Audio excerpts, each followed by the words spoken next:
way that if our property and our business is harmed, what can we do? You can't. You can't say. Anyone on the panel?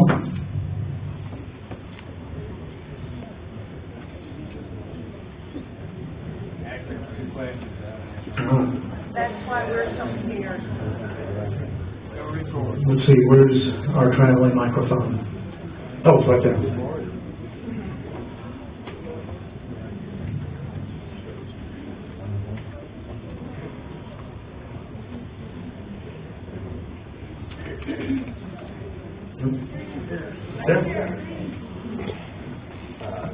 I always like to ask difficult questions to legislators.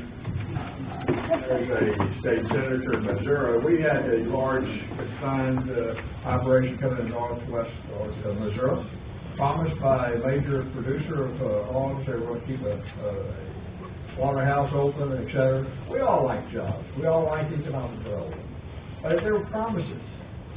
In my experience in Missouri there's not an agency in the world that could regulate that type of operation. The DNR cited this particular operation numerous times for the simple odor.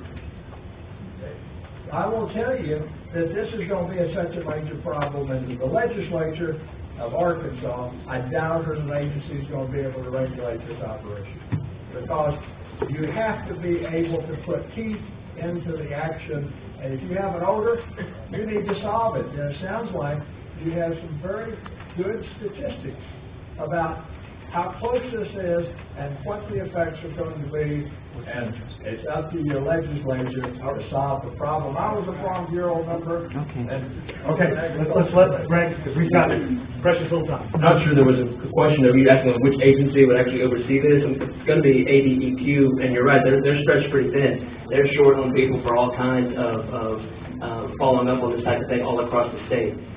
That's one of the challenges we face, is making sure that they're equipped to do the job that we give them. I will say that depending on which side you're on this issue and other issues, people either think ADEQ is overbearing and does way too much, or doesn't do a thing. I sometimes find myself in a similar position, but I guarantee you they're doing everything they can with what they've got.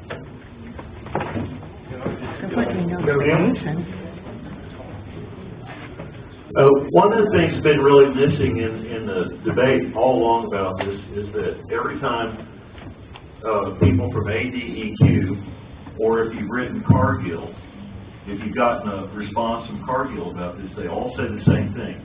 All the rules were followed, all the lines were filled in, all the boxes were checked, and that's it.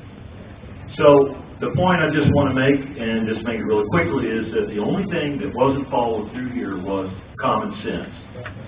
And I've looked at hundreds of pages of documents that were submitted, and I'm not complaining about the fact that people are trying to make a living at Mount Judy. That's not my complaint. My complaint is that you have to use common sense when you think about this, and I looked at those documents, a lot of them.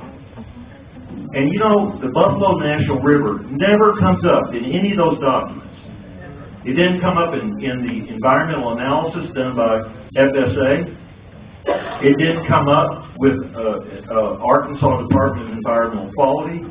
And if you ask them directly, they've answered the questions about this, and they say it wasn't an issue. So you laugh about it, but it's a technicality. And to me, that is what fundamentally underlines this whole thing. It's a lack of common sense in thinking about where to make the federal investment that's involved here, and the huge amount of personal investment that the farmers in Newton County that are involved with these farms have made themselves. So it's a lack of common sense. Where's our microphone? Hello, John Pennington, County Extension Agent for Agriculture and Water Quality in Washington County. And a question that I have of the panel, I wonder, is this really meant to protect the Buffalo River, or is this meant to bring awareness to CAFOs and attempt to stop CAFOs? And the reason I ask this question is because the Buffalo River has been impaired for a decade. It has been listed on the 303D list as impaired from a point source a municipal discharge from the city of Marshall. And my question is, if you're really wanting to protect the Buffalo River, do you think taking a fight with agricultural producers that are meeting all the regulations and going beyond is going to help you achieve your goals? Or is it going to hold you back from actually being able to work with everybody to actually protect the river and address its existing impairments? Responses?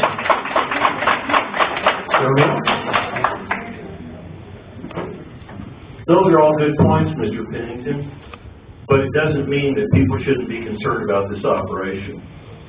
And there are a number of battles that have to be dealt with about a national river. It's a big place, it involves a lot of people, it's not just Newton County, it's not just Northwest Arkansas, it's a national issue.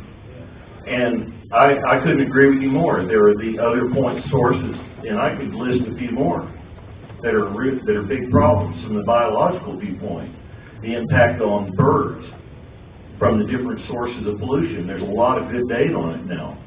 But the fact that there is a point source of pollution someplace else doesn't mean that we shouldn't be dealing with the issue at Mount Judy. It means that it's a bigger issue than just one thing. And it took 10 years to stop the dams on the Buffalo River.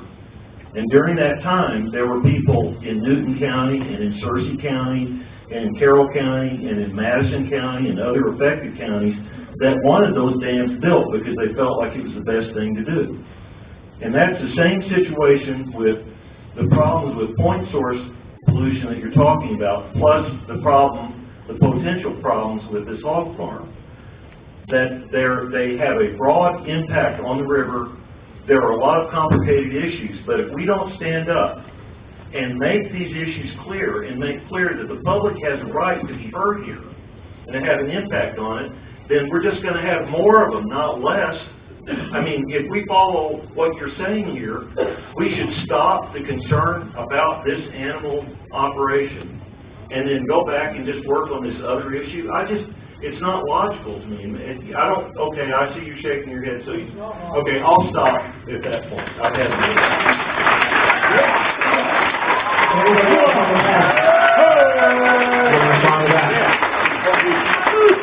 The microphone is somewhere, it's right here. Hi, it was mentioned earlier that when the buffalo was declared, it became a national river, that for some reason, I guess common sense at that time thought or dictated that we wouldn't need to look down the road this far and that this would ever happen. But I'm just curious as to why, this might be a moot question at this point, but why weren't certain things put in place at that time so these types of things couldn't occur later on? Because of the second river. Ross? Probably connected at that time. So, yes?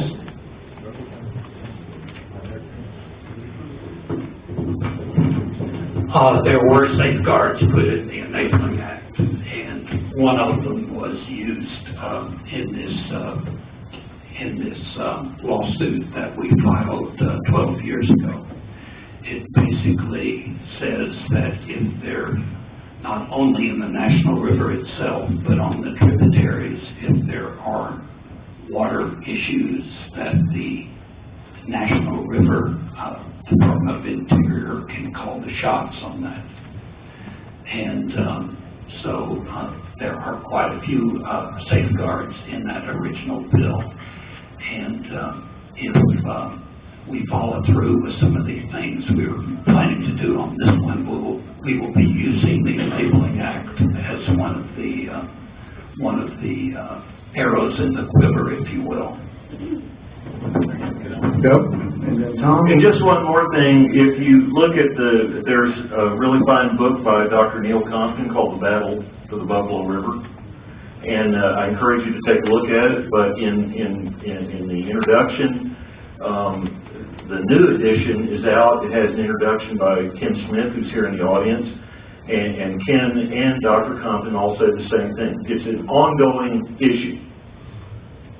What the Buffalo River means to the public, all of the public, including the hog farmers in Newton County and chicken growers in northwest Arkansas, and people that canoe and hike or bird watch like myself. And it's an ongoing issue, and Neil Compton said it was 40 years ago. Everybody knew it wasn't a closed issue, it's just the dams were finished, and the park was created.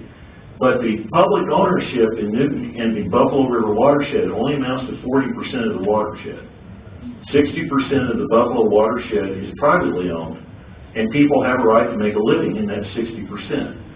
And that's where the contention will always be. How does the 40% that's in public ownership, that's federal in the Buffalo National River, state like Arkansas Game and Fish, and national forest land that's in the Buffalo River watershed, how does that 40% of the property in the watershed work with the 60% and that's privately owned and where people need to make a living? And that's where the flashpoint is, and it's always going to be there. It's not going to end. If that hog farm shut down tomorrow, this issue will not go away because people need to make a living, and we have to find a way to balance the fact that it's a national river, that it's an important biological reserve, which we haven't covered tonight at all and don't have time to. And it has to be balanced with the fact that there are local people there and throughout the watershed who've got to be able to make a living, and we have to make sure that we support that right. But that doesn't mean we have to support every single activity. Tom and Dr. House. Also, to kind of touch on the point that Joe brought up earlier, there was supposed to be a process in place where we should not have even reached this point, because the citizens are supposed to be given notice of any activity that has a detrimental environmental impact on the waters of the United States. The agency who put together the EA, the environmental assessment, were either dishonest or so totally incompetent that they didn't look a few miles down Big Creek and see that there's a national river down there, and the water flows downhill, and so does stuff that floats in the water. And they even listed the Buffalo National River as a participating agency, and that was really news to the Buffalo National River director, because this came out of the blue on him. So if the process had been followed properly, and if everybody here who usually gets notice of these matters through the Buffalo National River or the Soil Conservation Service, then this process would have begun a long time ago before any of these permits had been put forth, any money had been designated, any commitments had been made. And so the process, it did not work, and it's hurt everybody, not just the users of the buffalo and not just the folks who are at the hog farm now. And you know, I think that was a really, really important point that was not addressed in this whole process. Is the process, you know, it did not work as it was supposed to, and I hope somebody pays for it, either losing their job or something. Dr. House. So I'd like to address that point. So am I for the Buffalo River or CAFOs in general? So my point is, this is not just an issue concerning the Buffalo River. So personally I'm against unsustainable meat production, because we destroy our life support system, and it's happening everywhere on the entire globe. And that runoff phosphorus, it doesn't get assimilated in the stream, it just goes down to the wetland at the Lower White River, and the lakes there are around 400 nitro lakes at the Lower White River, cut off meanders, and these lakes, they show eutrophication, that means excess production or overproduction of algae because of too many nutrients since the mid-90s. And this wetland is a wetland of international importance according to the Convention of Ramsar, and the wetlands all over the globe show signs of water pollution, too much nutrients. And November will be a meeting, international wetlands meeting, addressing that. And so my point is that we have to look over the rim of the plate. It's not just the issue of the Buffalo River, it's an international issue. So we have population growth and everybody wants to have a higher standard of living, and we need to apply common sense how we achieve that. And we have the technology to do that, we just need to do that. One last question. This is the last one. We've got to be out of this building. This is a question for Greg. At this point, what can we do to try to influence our legislature to, personally, I don't think CAFOs have a place in Arkansas. I don't think we want to end up like the other states that have run them out after they've been polluted. What can we do to pressure our representatives to look at this very closely and do something about it? I would call them, write them, nag them constantly. Unfortunately, it is a little too late to do much in terms of legislative session because we wrapped up, and while it's unfortunate for this issue, I think most of us would agree that it's a good thing we shut that down and got out of town last week. But, like I said, we're going to be studying this actively throughout the interim. This isn't going to just be like these two meetings that I mentioned on May 21st and 22nd are not going to be the only two. Those are just the first two. There are going to be meetings throughout the interim. You can go, does everybody know how to, where the legislative calendar is accessible online? It's got to be the worst URL out there on the internet, but it's arcleg.states.ar.us. I don't even remember. It's ridiculous. But you can Google. Okay, that's correct. You can Google it, so you'll be able to see all of the meetings. I post a lot of stuff to my accounts and my mailing list, letting people know when we're talking about this. But also, if you don't know who your representatives are, and sometimes when we get up here and the districts are smaller, it's a little bit harder to keep track. You can go to arkansashouse.org, and there's a little feature on there that will help you find your representatives. The Senate makes it a little more difficult to figure out who they represent for all kinds of reasons. But so just figure out who your representatives are, call them, email them, write them. Handwritten letters or typed letters are a lot more effective than email. There are some legislators that don't ever check their email. But so phone calls and letters are the most effective ways. I'd like to thank the panelists for being here tonight. I'd like to thank you as well. Special thanks to the Fayetteville Public Library that makes this room available for things like this, for things like Theater Square. It's a great resource. We appreciate the Fayetteville Public Library very much. Just some closing comments. Hang on. How about the last thing up here? I do want to say, I know there were questions that didn't get asked or conversations that could be happening. We will have to exit the library because they do have to close. Plenty of public space out here if you want to have conversations, civil conversations, and questions. Thank you for your attention, and I believe we have closing comments from Tammy Graham. Thank you.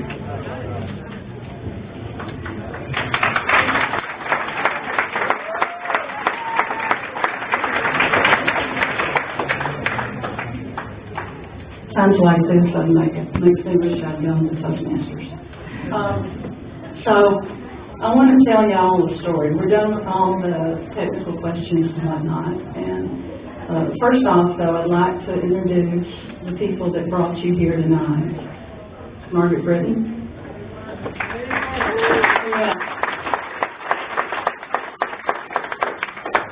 Kim and Jamie Imaging.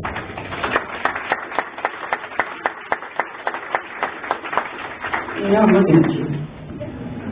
Jenny Michelle.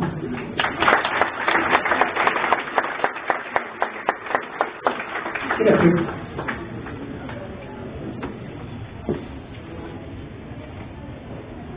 Thank you. Not a good day, is it? So, I want to tell y'all the story of the how and the why. And I want to tell y'all how y'all ended up here tonight. We got together and we were concerned and we wanted to do something. So we met, but we didn't know what to do. We didn't know how to go about doing it. None of us are professional community activists or group organizers or whatnot, you know. So this story of how has three parts. And the first part is faith. Not the kind of faith you're thinking of necessarily. and the second part is courage, and the third part is hope.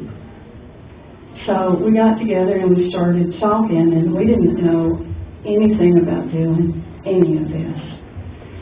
Well, so we said, well, let's call down to Ponca, and maybe somebody at one of the deliveries down there can tell us what's going on. So I picked up the phone and I called. And I didn't talk to the owner, I talked to a young woman named Morgan. Where's Rita? Rita. Get up here, I'm sorry. She doesn't live in Washington County, so I kind of forget.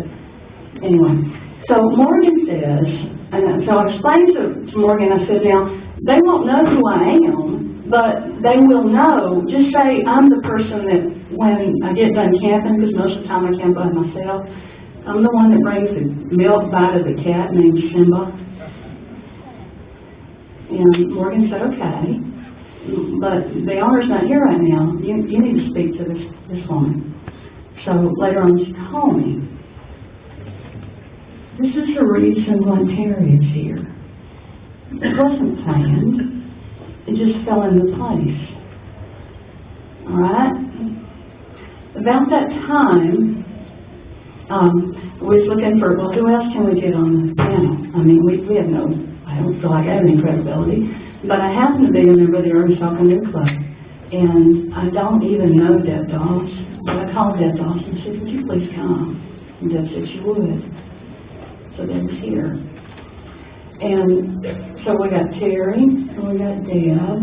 About that time, the city of Fayetteville came across with their resolution, and Kim happened to know Lionel Jordan, and then Kim called Lionel, and Lionel showed up. And it goes on, and it goes on. And every night, for the last over a month, we would go to bed not knowing, would that missing piece show up the next day? And that missing piece showed up the next day, every day. And that's what I'm talking about when I talk about faith. So if y'all leave out of here and y'all want to do something like this on your own, I strongly advocate that you have faith that things are going to work out. Now, the second part of that is courage. Us five, some of us have kindly stepped out of our comfort zone, and others of us have jumped off the cliff. And it's been a trip. If you elect go on to do something like this, and I hope and pray you do, be prepared to be afraid and draw upon the courage that you have, that you already have. The third component is hope, and if y'all didn't have hope that you could make a difference, you would not be here. You wouldn't be here. This is a challenge, and everybody sitting here, I would bet, has had a challenge in their life. Sometimes the only thing that gets you up out of the bed in the morning is hope. Is this a done deal? I don't think so. And my hope is not a done deal. And my hope is that y'all showing up here tonight will make a difference. It already has. And my hope is that we can change how the laws are written, and we can tighten things up so that these extraordinary watersheds are protected. So, wherever your home is, please carry back with you faith and courage and hope. And that's the how you got here. And the second thing is the why. It's very simple. I want to introduce you to Penelope. Penelope?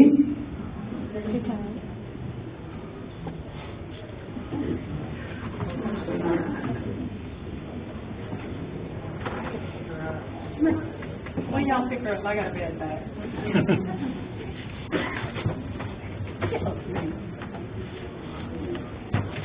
you go.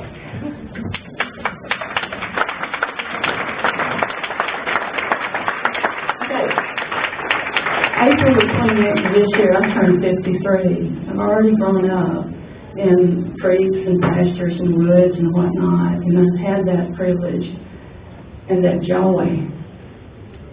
This is why you're here. All right? This is why you're here, and do not forget that, because she deserves the same thing that every one of us got the opportunity to grow up in. She deserves a place where she can go, and she can get outside, and she can swim, and she can wander in the woods, and she can feel safe, and she can feel the same thing that most of us grew up feeling. That's it.